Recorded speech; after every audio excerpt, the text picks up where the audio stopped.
Bonsoir à tous, j'espère que vous allez bien. Quel échec. Quel échec, mais qu'est-ce que ça rend ouf. Oh là là là là là là. Et pourtant, c'était pas un mauvais match. Et c'est ça le pire, c'est que pourtant, c'était pas un mauvais match. On a bien commencé, on a bien mené, mais on n'est pas assez tueur. On n'est pas assez méchant, on n'est pas assez tueur. Et ça, c'est un truc qui me rend ouf. Bref, installez-vous bien. Écoutez, bonsoir à tous. Débrief du match de quart de finale entre l'AC Milan et l'Atalanta. Bergame, score final 2-1 pour l'Atalanta. Le match avait pourtant bien commencé. Quand je dis pourtant bien commencé, c'est dans le sens où on avait une équipe de Milan dominatrice. Et je pense qu'on est tous d'accord pour l'avoir remarqué. On avait un beau Milan. Et malgré la défaite, je reste tout de même confiant sur un futur avec les jeunes qu'il y a, avec leur progression. Pourquoi ? Parce qu'en fait, on était sur un bon Milan dominateur. La première période, c'était un bon match de Milan. L'Atalanta, ils avaient presque pas beaucoup le ballon. Et en fait, ce qui nous manque à chaque fois, et ça on le dit, on le redit, en fait, on n'est pas assez tueur devant. On loupe trop d'occasions. On va se fatiguer 10 fois pour en mettre une à l'intérieur. Et en fait, c'est sur ça que nos adversaires, nos concurrents, en fait, à un moment donné, ils vont nous tuer. Parce que eux, ils savent se montrer tranchants. Mine de rien, sur la première période, comme je vous disais, l'Atalanta, ils n'avaient pas forcément beaucoup le ballon, mais les peu de fois où ils ont eu le ballon, ils n'ont pas hésité à partir en attaque directe, et on a eu chaud. On a eu hyper chaud. Et pour moi, le momentum de la première période, et même peut-être du match, en fait, c'est le choc en fait, qu'il y a eu entre un attaquant de Bergame et Gabbia. En fait, pour moi, ce moment-là, c'est un moment important, décisif du match, parce qu'en fait, on était tellement dominateur à ce moment-là, que cet arrêt de jeu, entre guillemets, ça nous a complètement déstabilisé. Malgré le fait qu'on marque derrière, mais je trouve que ça nous a complètement déstabilisé, et en fait, on a perdu cette fluidité au niveau du ballon qu'on pouvait avoir sur les 30-40 premières minutes. Mais c'est le genre de match hyper frustrant. C'est le genre de match hyper frustrant parce que les joueurs étaient motivés. Il y avait une cohésion, ils avaient la dalle. En fait, tout ce qu'on peut leur reprocher en temps normal, ils l'avaient ce soir. Ça a joué, il y avait de la cohésion, il y avait de l'intensité. Même Love-to-Check, on l'a retrouvé. Il a bien tenu la baraque encore une fois aujourd'hui. Mais je sais pas, devant on n'est pas assez tueur. Devant on n'est pas assez tueur et derrière on est beaucoup trop fébrile. En fait, c'est ça le truc, c'est que devant on n'est pas assez tueur. Là-haut, je sais pas ce qui lui arrive, faut qu'il change de crampon, il fait que de glisser, des fois, ça me rend ouf. Et honnêtement, là, c'est une défaite de ouf, là. Et au-delà de la défaite, c'est un échec. C'est un échec concernant la saison. Et avec cet échec-là, je suis pas convaincu que Pioli il reste l'année prochaine. Ça va faire plaisir à beaucoup de personnes, peut-être, je le sais. Mais avec cet échec-là, je suis pas forcément convaincu que Pioli il reste. Hein. Là, je pense qu'avec cette défaite-là, il a perdu sa tête. À moins qu'il ramène le repas et en plus de ça, il va chercher le titre au niveau de la Serie A. À part ça, je suis pas convaincu. Je suis clairement pas convaincu. Ah non, c'est frustrant. Honnêtement, je sais même plus quoi dire en fait. Parce que quand tu regardes, en plus de ça, mais attendez. Là, j'allais oublier. On en parle de la main ou pas là ? Parce que moi, j'aime pas trop parler arbitrage en temps normal. Mais est-ce qu'on parle de la main qu'il y a eu à la dernière minute ? Là, j'aimerais que vous me le disiez dans les commentaires. Est-ce que pour vous, il y a main ou pas à ce moment-là ? Du défenseur de l'Atalanta.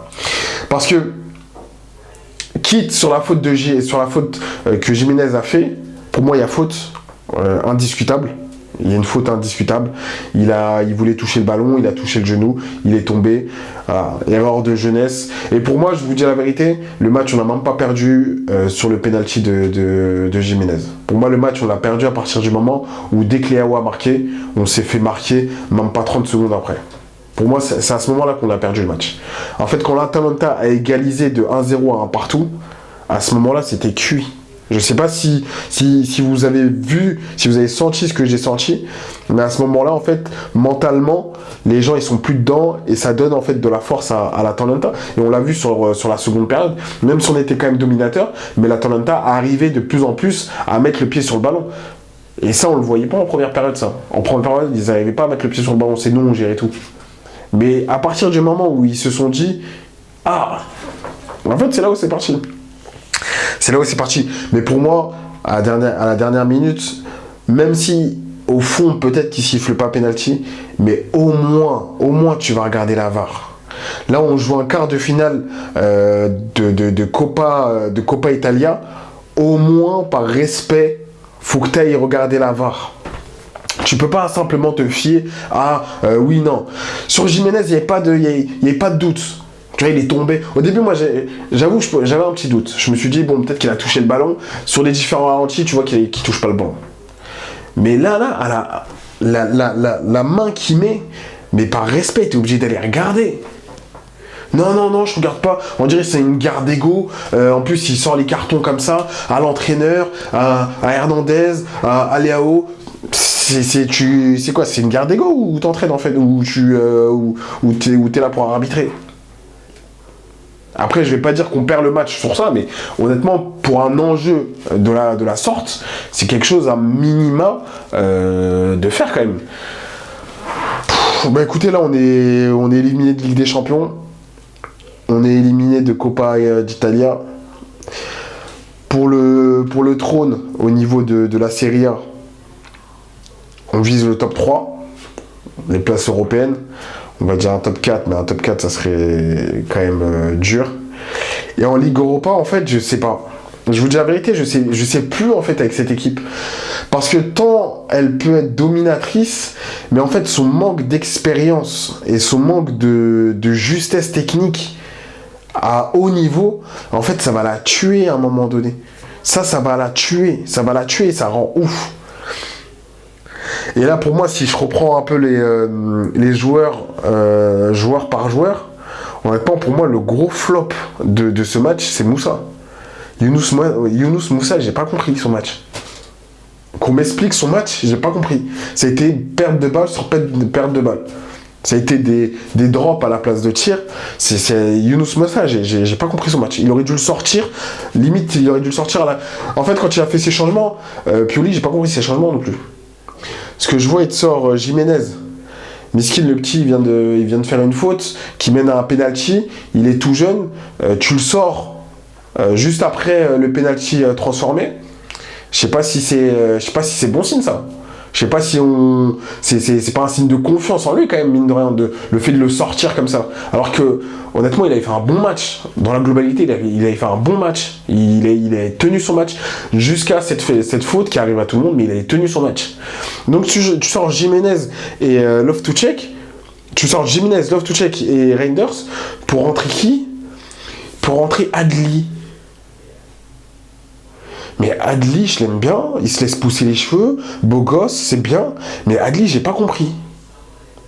Adli, je ne comprends pas. Mais en fait, déjà, de une, je comprends pas pourquoi est-ce qu'on le laisse tirer les coups de pied arrêtés. Ses coups francs, ses corners, mais il est nul. Il est nul. Et c'est même pas un manque de respect, c'est un constat. Adli, il est pas bon. Il est lent sur le terrain. Adli, en fait, c'est le genre de joueur que tu fais rentrer quand tu domines le match. C'est bon, le match, entre guillemets, tu mènes de 2-3-0, tu domines le match, là tu veux temporiser. Mais un match où il faut de la pression, mais Reinders, laisse-le, il a 4 poumons, Reinders, mais pourquoi tu l'enlèves, pourquoi tu le sors, Reinders, pour mettre Adli? Je comprends pas, voilà, je comprends pas ce mec. Je ne comprends pas ce gars. C'est une dinguerie. Oh là là là là. bon, au moins, on va se concentrer uniquement sur... En fait, il faut juste qu'on soit éliminé de la Copa, enfin de l'Europa League. Comme ça, on se concentre sur le championnat. C'est ce qu'on mérite. Dans tous les cas, le Pioli, il l'a dit, hein, même le championnat, hein, de toute façon, Pioli, il l'a dit, qui pense que c'est l'Inter qui va gagner. Donc, avec un coach comme ça, c'est sûr qu'on va aller loin. Bon, écoutez, prenez soin de vous et à la prochaine.